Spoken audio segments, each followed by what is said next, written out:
পৃথিবীর সবথেকে কঠিন পরিস্থিতি সহ্য করেও যে প্রাণীটি বেঁচে থাকতে পারে সেটি হচ্ছে টার্ডিগ্রেড। এটি হচ্ছে এক ধরনের অতি ক্ষুদ্র জলচর প্রাণী, যেটি 0.3 থেকে 0.5 মিলিমিটারের মতো লম্বা হয়ে থাকে।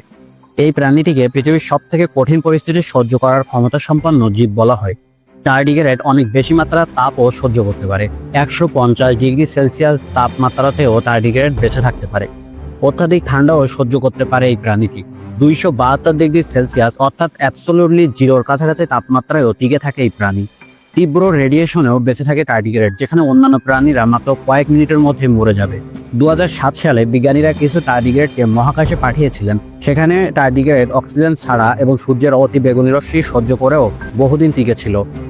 টার্ডিগ্রেড পানি ছাড়াও বহুদিন বেঁচে থাকতে পারে। এদের শরীরে 95% পানি শোষিত হয়ে গেলে এরা এক ধরনের ঘুমে চলে যায়। যদি বহু বছর করে আবার এরা পানি পায় তাহলে পুনরায় জীবিত হয়ে ওঠে। এখন প্রশ্ন হচ্ছে, টার্ডিগ্রেড কেন এত ক্ষমতা সম্পন্ন? টার্ডিগ্রেডের শরীরে বিশেষ এক ধরনের প্রোটিন এবং জিঙ্ক থাকে, যা ডিএনএ-কে ক্ষতি থেকে রক্ষা করে।